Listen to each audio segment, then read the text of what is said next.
Vous ne pouvez pas faire ça, je connais mes droits. Ces mots, prononcés avec un calme glacial, résonneront plus tard dans une salle d'audience, mais à cet instant précis, ils ne sont qu'un murmure de défi face à un abus de pouvoir sur le point de se matérialiser. L'affaire qui en découle, répertoriée sous le numéro 734 et surnommée par les médias « Abus d'autorité contre l'autorité », est un cas d'école de justice karmique documenté. Les faits se déroulent le 12 avril 2023 à 14h32 dans le parking souterrain d'une résidence de grand standing à Neuilly-sur-Seine. Un contrôle de police, initié sur la base d'un préjugé racial flagrant, va dégénérer en une confrontation qui anéantira une carrière et réaffirmera la prééminence de la loi. L'antagoniste de cette histoire est le brigadier Sébastien Dubois, 38 ans, un vétéran de 12 années de service au sein de la police nationale, dont le dossier disciplinaire, bien que classé sans suite, comportait déjà 3 plaintes pour des contrôles excessivement violents. Face à lui, Madame Amandine Diop, 41 ans, une magistrate respectée siégeant à la Cour d'appel de Paris. L'intégralité de l'échange, capturée sous plusieurs angles par la caméra piéton du policier et le système de vidéosurveillance de l'immeuble, deviendra la pièce maîtresse d'un dossier judiciaire qui mènera à la révocation immédiate du fonctionnaire, à un procès pénal pour abus d'autorité et discrimination et à un accord transactionnel discret mais substantiel coûtant la somme précise de 250 000 € aux finances publiques. Ce qui suit est le récit factuel, minute par minute, de la manière dont une présomption fondée sur la couleur de peau a non seulement détruit la vie d'un homme, mais a aussi servi de validation implacable et filmée du principe que nul n'est au-dessus des lois. La journée avait pourtant commencé dans la plus banale des normalités pour Amandine Diop. Le soleil d'avril filtrait à travers les grilles de ventilation du parking, projetant des barres de lumière sur le béton lissé. L'air était frais, encore chargé de l'odeur de la pluie de la veille. Elle venait de terminer son jogging quotidien de 10 km le long des quais de Seine, un rituel qui lui permettait de décompresser des tensions inhérentes à sa profession. Vêtue d'un simple legging noir et d'un haut technique, ses cheveux coiffés en un chignon serré, elle ne ressemblait en rien à la figure d'autorité qu'elle incarnait au palais de justice. Elle était simplement une femme déchargeant ses courses. Les sacs, remplis de produits frais achetés au marché de l'avenue du Roule, passaient de son coffre à ses bras dans un ballet de gestes efficaces et mesurés. Chaque mouvement était empreint d'une concentration tranquille, celle d'une personne habituée à gérer des tâches complexes avec une économie de moyens. Le silence du parking n'était rompu que par le bruit sourd de la portière de son Audi Q5 se refermant et le froissement du papier Kraft. C'est dans ce décor de quiétude ordinaire que la dissonance a fait son entrée. Une Renault Mégane de la police nationale a descendu la rampe d'accès sans un bruit, ses pneus crissant à peine sur le revêtement en époxy. Le véhicule s'est immobilisé à une dizaine de mètres, ses phares éteints, mais sa présence soudainement oppressante. À son bord, le brigadier Dubois observait la scène. Son regard n'était pas celui d'un gardien de la paix effectuant une ronde de routine. C'était un regard qui analysait, qui jugeait et qui avait déjà tiré ses conclusions. Pour lui, le tableau était incohérent. Une femme noire en tenue de sport à côté d'une voiture de luxe dans ce quartier. Son cerveau, conditionné par des années de préjugés intériorisés et une frustration professionnelle grandissante, n'a pas enregistré une résidence, mais une anomalie, une intrusion. Il a coupé le contact et le silence est devenu plus lourd. Amandine a senti le poids de ce regard sur elle, mais n'a pas interrompu sa tâche. Elle a saisi le dernier sac, celui contenant une bouteille de vin et du pain frais, et a fermé le coffre d'un geste souple. C'est seulement à ce moment-là qu'elle s'est retournée, son visage calme ne trahissant aucune appréhension. Le brigadier Dubois était déjà sorti de son véhicule, sa posture rigide et son expression fermée. Il s'approcha, d'un pas lent, délibéré, chaque pas sur le béton résonnant comme un avertissement. Il ne voyait pas une magistrate, une citoyenne ou même une voisine. Il voyait une cible pour l'affirmation de son autorité défaillante, une occasion de rétablir un ordre qui n'existait que dans son esprit. Il posa la main sur sa poitrine, un geste devenu un réflexe. Un double bip électronique, discret mais lourd de conséquences, se fit entendre. La petite diode rouge de sa caméra piéton s'alluma, commençant à enregistrer la chronique d'une catastrophe annoncée. Un enregistrement qui ne documenterait pas un crime, mais la création d'une preuve irréfutable contre son propre porteur. « Bonjour, papier du véhicule et permis de conduire. » La voix du brigadier Dubois était dénudée de toute formalité. Un commandement sec et tranchant qui flottait dans l'air immobile du parking. Amandine Diop, qui venait de poser son dernier sac de course au sol, se tourna entièrement vers lui. Son visage, encore légèrement humide de son effort matinal, resta impassible. Elle analysa la situation avec la rapidité et la précision d'une professionnelle habituée à disséquer les intentions derrière les mots. La posture de l'agent, les pieds écartés, les épaules rigides, la main droite non loin de son arme de service, ne suggéraient pas un contrôle de routine. C'était une posture d'affrontement. Elle répondit d'une voix égale, mesurée, dépourvue de toute inflexion d'anxiété ou de défi. « Bonjour, monsieur l'agent. Pour quelle raison suis-je contrôlé ?» La question était une simple requête de clarification légale, mais pour Dubois, elle sonna comme une insubordination. Un léger rictus crispa le coin de ses lèvres, une micro-expression capturée en haute définition par l'objectif de sa propre caméra. « Comportement suspect », répondit-il, son regard balayant délibérément sa tenue de sport, puis la carrosserie impeccable de l'Audi. « Vous n'avez pas l'air d'être d'ici. Maintenant, les papiers. » L'accusation implicite était flagrante, le préjugé exprimé sans le moindre phare. L'équation qu'il avait formulée dans son esprit était simple et brutale. Femme noire plus voiture de luxe dans un quartier huppé égale anomalie criminelle. Amandine ne laissa transparaître aucune réaction à l'insulte.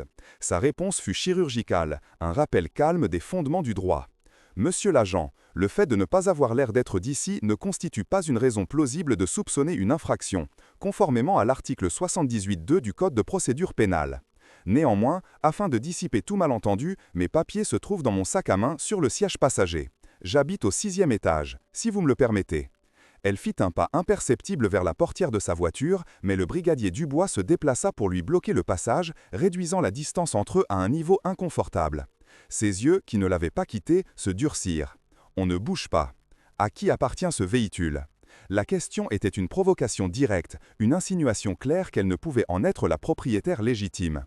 La patience d'Amandine était une forteresse, mais une infime tension se dessina sur sa mâchoire. « Il m'appartient. Il est enregistré à mon nom, Amandine Diop, à l'adresse de cet immeuble. Voulez-vous que je vous l'épelle ?» Chaque mot était particulé avec une clarté parfaite, un contraste saisissant avec le grognement qui servit de réponse à Dubois. C'est ce qu'on va voir.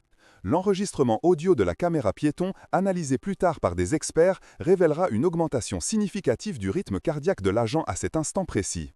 Il perdait le contrôle de la situation face à un calme qu'il ne pouvait pas comprendre et qu'il interprétait comme de l'arrogance. Il était venu pour affirmer son autorité et se retrouvait face à une femme qui lui citait le code de procédure pénale. La frustration se mula en une colère froide, une détermination à prouver que son instinct, son préjugé, était le bon. Il voyait son pouvoir s'éroder à chaque seconde de conversation rationnelle et il prit une décision qui allait sceller son avenir. Que feriez-vous si vous étiez confronté à une accusation aussi manifestement injuste de la part d'une figure d'autorité? La confrontation entrait alors dans une nouvelle phase, celle où la logique n'avait plus sa place.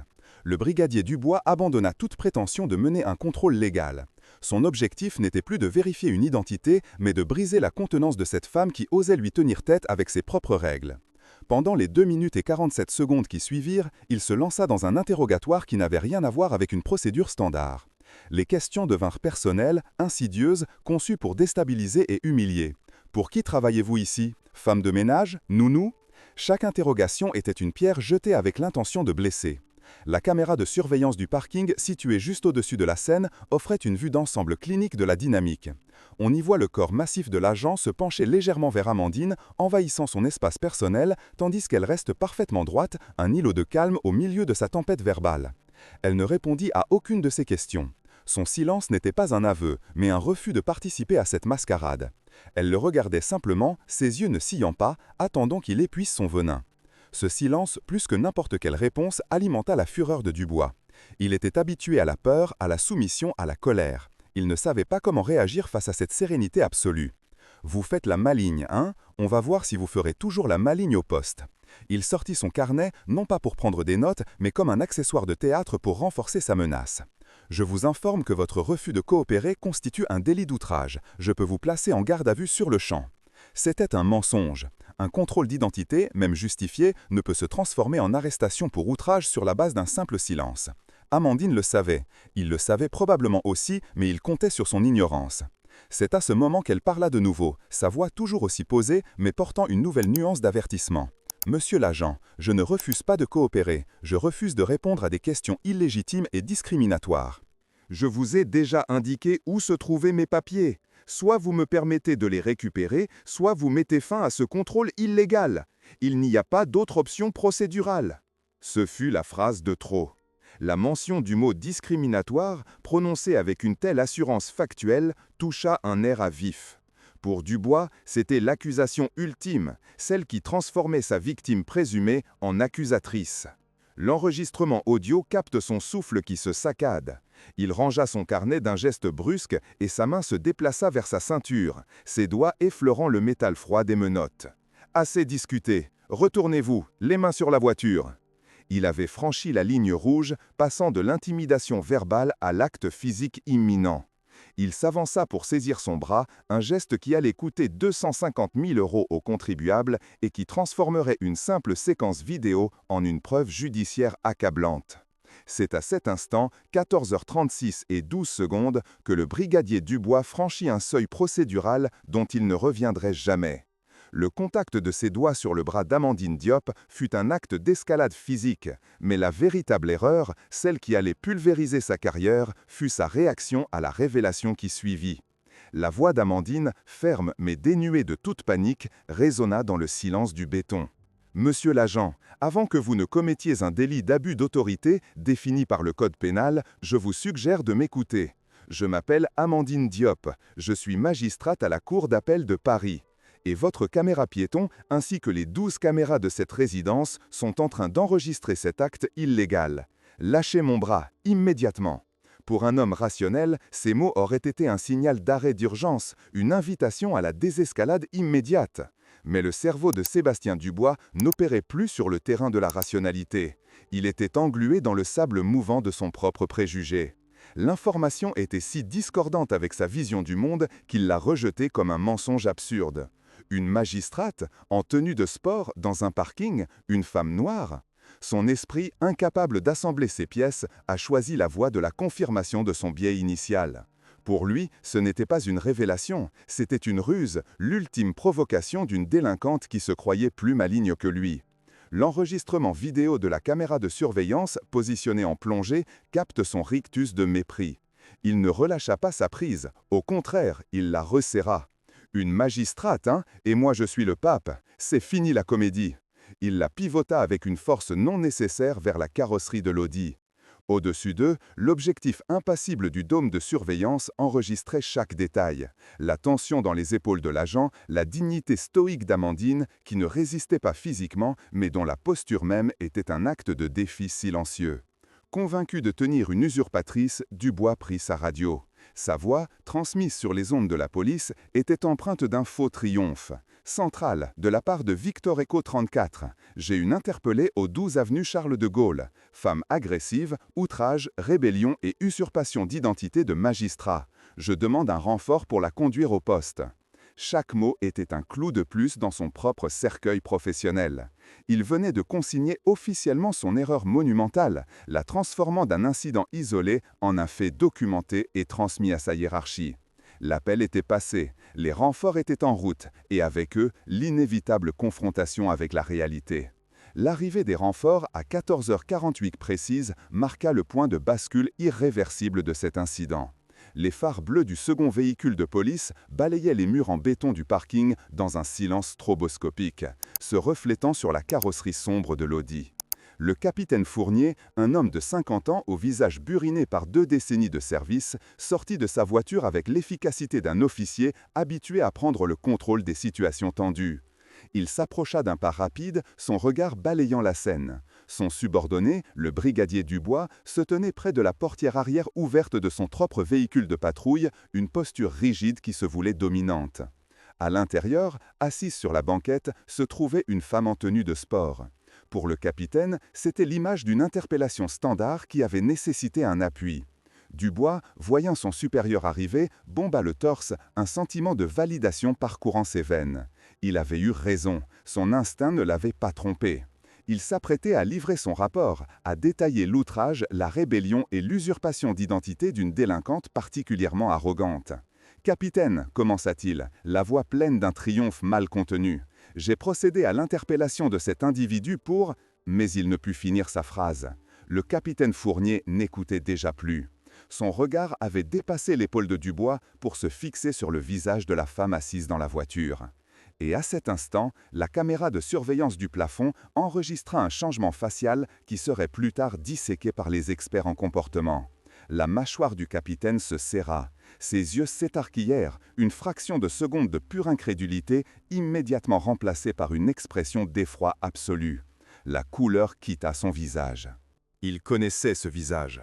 Il l'avait vu des dizaines de fois dans les couloirs du palais de justice, lors de réunions de sécurité, sur des photos officielles. « Dubois, mais qu'est-ce que vous avez fait ?» La question ne fut pas criée, mais prononcée d'une voix étranglée par la panique, un sifflement de fureur et de désespoir. Le changement de ton fut si brutal que Dubois recula d'un pas, la confusion se peignant sur ses traits. « Mais capitaine, elle prétend être... Relâchez-la immédiatement, c'est la magistrate Diop !» Le nom, prononcé avec la force d'un coup de marteau, frappa Sébastien Dubois en pleine poitrine. Le monde sembla ralentir. La caméra piéton qu'il portait encore enregistra le son de sa propre respiration qui se bloquait dans sa gorge. Son cerveau luttait pour traiter une information qui anéantissait toute sa construction mentale. La femme de ménage, la nounou, la voleuse de voiture, l'usurpatrice, toutes ces étiquettes, produits de son préjugé, se désintégrèrent en une poussière amère. Le capitaine Fournier, sans un autre regard pour son subordonné, se précipita vers la portière. Il l'ouvrit avec une déférence qu'on réserve aux plus hautes autorités, se penchant légèrement. « Madame la magistrate, au nom de l'institution, je vous présente nos plus sincères excuses. Cet incident est inexcusable. » Amandine Diop le regarda, son expression toujours aussi neutre, puis laissa son regard glisser vers Dubois. C'était un regard sans haine, sans colère, mais d'une froideur clinique. Le regard d'une juge évaluant des faits. Pour Dubois, ce regard fut pire que n'importe quelle insulte. C'était le regard de la conséquence incarnée. Le capitaine se tourna vers lui, son visage une pierre de granit. « Dubois, votre arme de service, votre radio, votre insigne, posez tout sur le capot. Maintenant, vous êtes suspendu de vos fonctions à compter de cet instant. Un rapport circonstancié sera transmis à l'IGPN avant ce soir. Ne dites plus un seul mot. » Chaque ordre était un coup de ciseau coupant les fils qui le reliaient à sa carrière, à son identité. Mécaniquement, comme un automate, Sébastien Dubois obéit. Ses mains tremblaient lorsqu'il dégrafa son étui, lorsqu'il détacha l'insigne de son uniforme. Le cliquetis métallique des objets posés sur le capot de la voiture de patrouille résonna dans le parking comme le glas de sa vie professionnelle.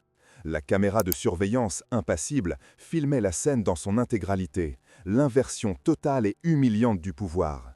L'agresseur était devenu l'accusé, désarmé et déchu par sa propre hiérarchie, devant la victime qu'il avait tenté de briser. Amandine Diop sortit du véhicule, sa dignité intacte. Le capitaine Fournier, dans un geste presque suppliant, s'adressa de nouveau à elle. « Madame, nous sommes à votre entière disposition. La plainte que vous déposeriez serait parfaitement légitime. » Elle se contenta de hocher la tête, son silence étant plus lourd de sens que n'importe quel discours. Le destin de Sébastien Dubois n'était plus entre ses mains. Il était déjà scellé dans les octets des enregistrements vidéo et audio, une preuve numérique irréfutable de sa faute. La procédure qui allait s'enclencher ne serait qu'une simple formalité administrative, la chronique d'une chute déjà accomplie. La justice ne s'applique que si elle concerne tout le monde, y compris ceux chargés de la faire respecter. Si vous croyez en ce principe de responsabilité, laissez un like et abonnez-vous pour ne pas manquer les conséquences dévastatrices de cet abus de pouvoir. L'arrivée des renforts, à 14h48 précise, marqua le point de bascule irréversible de cet incident. Les phares bleus du second véhicule de police balayaient les murs en béton du parking dans un silence stroboscopique, se reflétant sur la carrosserie sombre de l'Audi. Le capitaine Fournier, un homme de 50 ans, au visage buriné par 2 décennies de service, sortit de sa voiture avec l'efficacité d'un officier habitué à prendre le contrôle des situations tendues. Son premier regard fut professionnel et rapide, balayant la scène pour évaluer la menace potentielle. Il vit son subordonné, le brigadier Dubois, debout près de la portière arrière ouverte de son propre véhicule de patrouille. Une posture rigide qui se voulait dominante mais qui trahissait une tension sous-jacente. À l'intérieur, assise sur la banquette, se trouvait une femme en tenue de sport, le visage calme. Pour le capitaine, c'était l'image d'une interpellation standard, qui avait nécessité un appui, probablement à cause d'un individu récalcitrant. Dubois, voyant son supérieur arriver, bomba le torse, un sentiment de validation parcourant ses veines. Il avait raison, son instinct ne l'avait pas trompé. Il s'apprêtait à livrer son rapport, à détailler l'outrage, la rébellion et l'usurpation d'identité d'une délinquante particulièrement arrogante qui avait osé défier son autorité. « Capitaine, commençait-il, la voix pleine d'un triomphe mal contenu. J'ai procédé à l'interpellation de cet individu pour… » Mais il ne put finir sa phrase. Le capitaine Fournier n'écoutait déjà plus. Son regard avait dépassé l'épaule de Dubois pour se fixer sur le visage de la femme. Et à cet instant, la caméra de surveillance du plafond, filmant en haute définition, enregistra un changement facial qui serait plus tard disséqué par les experts en comportement de l'IGPN. La mâchoire du capitaine se serra. Ses yeux s'écarquillèrent, une fraction de seconde de pure incrédulité, immédiatement remplacée par une expression d'effroi absolu. La couleur quitta son visage. Il connaissait ce visage. Il l'avait vu des dizaines de fois dans les couloirs du palais de justice, lors de réunions de sécurité entre la préfecture et le corps judiciaire, sur des photos officielles des plus hautes instances de la magistrature parisienne. « Dubois, mais qu'est-ce que vous avez fait ?» La question ne fut pas criée, mais prononcée d'une voix étranglée par la panique, un sifflement de fureur et de désespoir qui glaça l'air. Le changement de ton fut si brutal que Dubois recula d'un pas, la confusion la plus totale se peignant sur ses traits. « Mais capitaine, elle prétend être… Relâchez-la immédiatement, c'est la magistrate Diop !» Le nom, prononcé avec la force d'un coup de marteau, frappa Sébastien Dubois en pleine poitrine. Le monde sembla ralentir. La caméra piéton qu'il portait encore enregistra le son de sa propre respiration qui se bloquait dans sa gorge, un hoquet sec et audible. Son cerveau luttait pour traiter une information qui anéantissait toute sa construction mentale.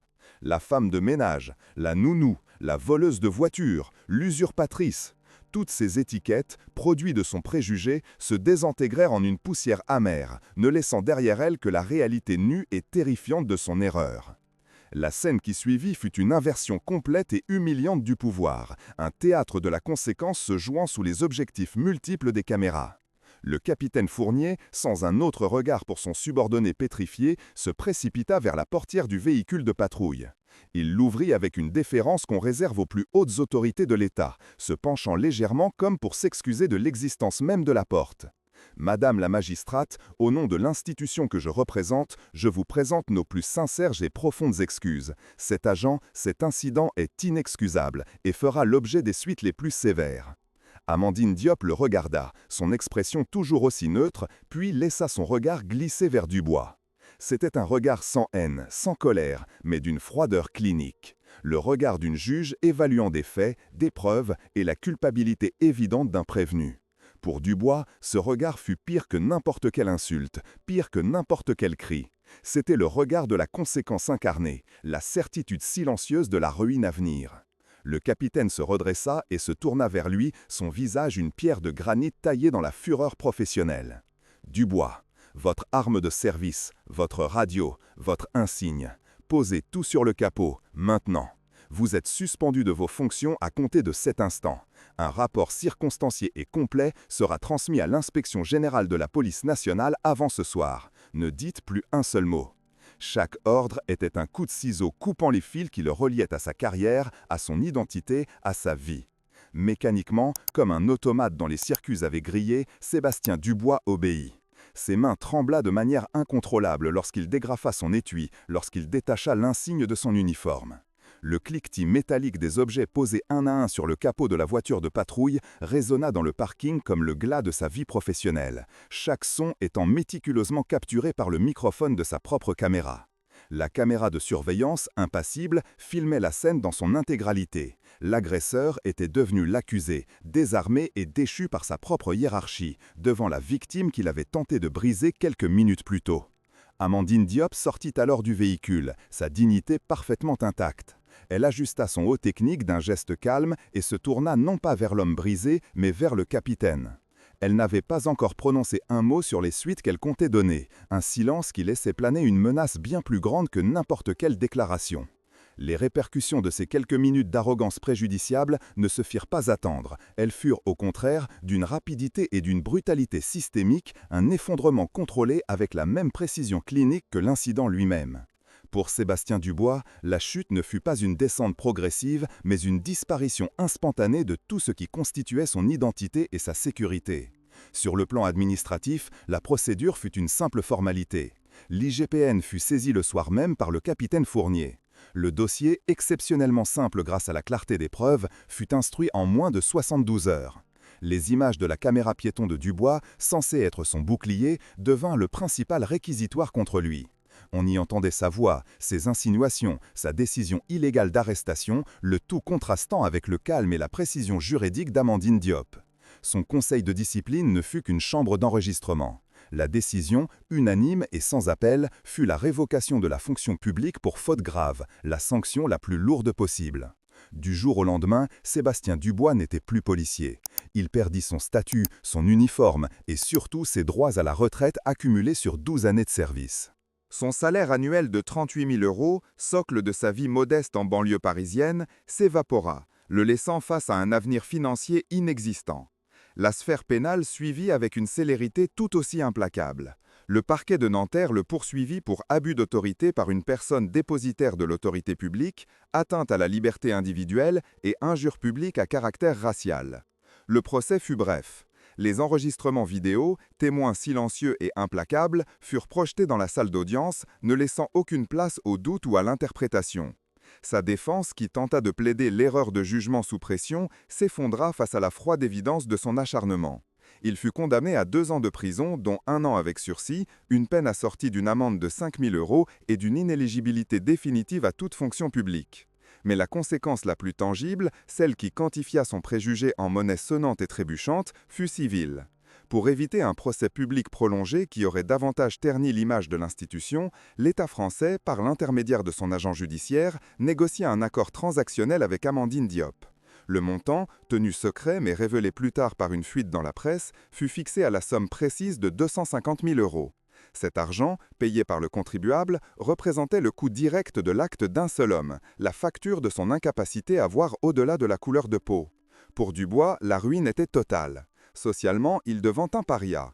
Ses anciens collègues ne répondaient plus à ses appels, personne ne voulant être associé à l'affaire Dubois, devenue un cas d'école dans les formations de déontologie policière. Dans son quartier, les regards se détournaient. Il perdit son logement, incapable d'en assumer le loyer, et se retrouva à vivre chez Samar, un homme de près de 40 ans brisé et sans avenir. Son casier judiciaire lui fermait la porte à tout emploi nécessitant une once de confiance.